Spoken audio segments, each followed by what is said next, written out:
Welcome to another episode of Growth Minded. This will be the last one of 2021, and I want to thank everyone for their support throughout the years on this podcast. I'm looking forward to more educational and great content for you as we get into the new year. But without further ado, I'm gonna basically walk through 5 of my favorite books from this year, give you a high-level overview of each book and why I think they're so cool. So with that said, here are going to be the 5 books that we're going to be taking a look at: Think and Grow Rich, Tuesdays with Morrie, The 7 Habits of Highly Effective People, How to Win Friends and Influence People, and then finally Think Like a Monk. So let's get started. First one on the list, we have Think and Grow Rich by Napoleon Hill. This was a suggestion from my uncle. He told me that each time he's read this book, he's seen a significant positive change in his life, whether it's his career or his personal life. So I definitely wanted to learn more. So Napoleon Hill lays out money-making secrets in this book after interviewing 500 of the most affluent men and women of his time. This features stories of Andrew Carnegie, Thomas Edison, Henry Ford, and other millionaires of his generation. So Hill mentions that there's a secret, and he alludes to it throughout the book, that we can use and implement to turn our desires into riches. And I'm going to have to reread this book because unfortunately, after one reading, I'm not a millionaire just yet. So I'm going to have to come back, learn the secret, and then implement it into my own life. Second book on the list, we have Tuesdays with Morrie, written by Mitch Albom. It's a story of an old man, a young man, and life's greatest lessons. So this is a story of a student, Mitch Albom. He was in ESPN and working these long hours, this tough corporate job, and he basically reconnected with his favorite college professor, Morrie Schwartz, after 20 years had passed. So Morrie gets sick and he's growing weaker in the last years of his life. So Mitch decides to visit him, reconnect with Morrie each Tuesday, and he learned life's most important lessons. So one of my favorite lessons from this book is to basically create your own culture. As much of what we get from our society, a lot of what they emphasize as important is really not. So surrounding yourself with strong relationships and people and a community who love and support you is a lesson that stands the test of time for sure. And that was one of my favorite lessons from Tuesdays with Morrie. If you haven't read that one, I would check it out because that's one I read that every year to basically center myself with important values. So next book on the list, 7 Habits of Highly Effective People, written by Stephen Covey. This was another suggestion, this time from my friend Alyssa Larson. Alyssa, thanks for the suggestion. Keep doing your thing. You are an effective person yourself, so thanks again. Stephen lays out leadership principles that basically leads to personal change. So my favorite concepts include basically personal maintenance, taking time to renew, which is really important for high-performing individuals to prevent burnout. So one cool concept that you can consider in 2022 is taking a think week. I did it this year. I just got a bag of books, threw them in my backpack, went up to Vermont or New Hampshire, one of those states. And then for the year, or I should say for the week, I just read some really cool books and I got some new ideas that helped me recharge, re-energize for when I came back to work, when I came back to the real world. So basically being able to maintain yourself, self-regulate, one of the biggest lessons from this book for sure. Another lesson that Covey alludes to is focusing on things that may not be urgent, but are still important. This could be like building relationships, writing a personal mission statement, long-term planning, exercising, and preparation.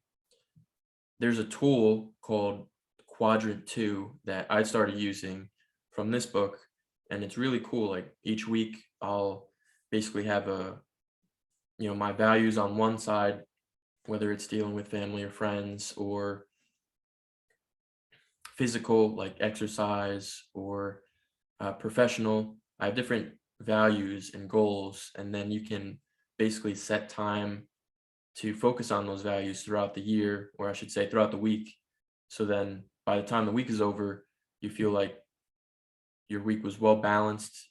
You haven't been sucked from one value to another too much. But it's something I like doing, and I definitely owe this tool for making sure I got my oil change this year. It's one of those things that aren't too important, but it's one of those things that you got to get done. So thank you, Stephen, and thank you, Alyssa, for this suggestion.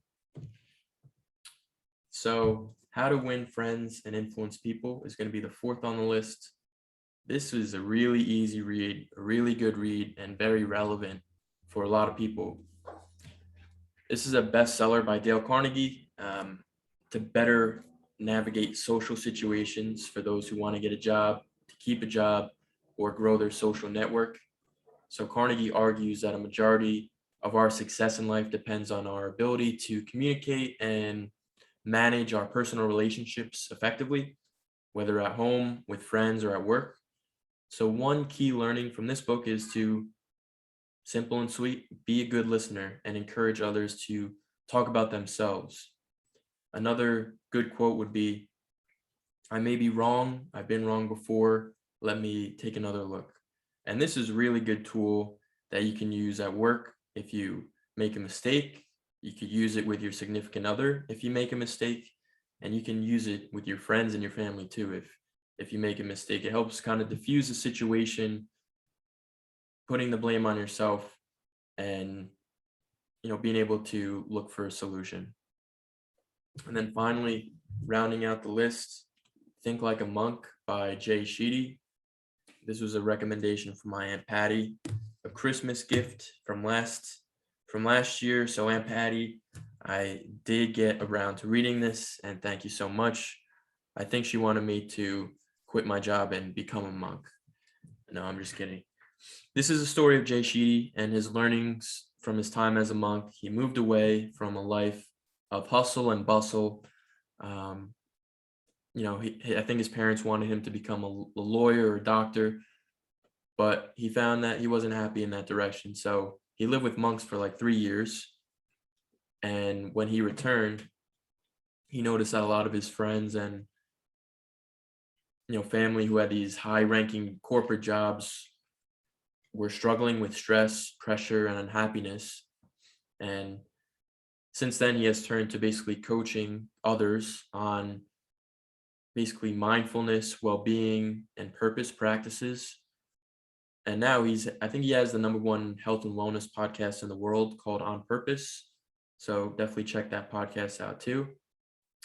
And again, I don't necessarily advise quitting your job and moving to live with monks, but this is a great book to learn how to bring more peace in your day, in your week, in your year. So really good book here, Think Like a Monk. And thanks again, Aunt Patty, for that suggestion. And that basically rounds out the books of the year. I'll give you one more look at them. We have Think and Grow Rich, Tuesdays with Morrie, 7 Habits of Highly Effective People, How to Win Friends and Influence People, and Think Like a Monk. Looks like the common denominator here is people, how to get along with people, why people are so important to you, and how to, I guess, better maintain not only yourself, but some of the relationships that you have, whether with work, friends, or family. So those are my books of the year. If you have your own, feel free to message me on the side. I'm always interested in learning and growing, having that growth mindset. So that basically wraps it up. I want to thank all my listeners who have tuned in with me, whether it's 10 seconds, 10 minutes, 10 hours this year. I'm very motivated in continuing this journey and coaching others on how to develop a growth mindset. Obviously, I don't have all the answers, but I'm definitely motivated in learning how I can be a better facilitator of knowledge, be more engaging with you. And if you have any suggestions along the way, I'm open to it. Funny story before I end here. For the first few episodes, I would have, my parents, my family listen, and they would eventually come back and say like, "Wow, good episode, very informative, but you were very boring. Like you put us to sleep with your monotone voice and, things like that." So I'm keeping it all in mind. I take it all in stride. Constructive criticism is always a good thing. So hopefully this one kept you on your toes. And if you did fall asleep to it, even better. Um, that's another good way to, basically recharge. And, I think that's a highly effective technique too, falling asleep to a podcast. So thanks again. This is Growth Minded, and I'll talk to you in the new year.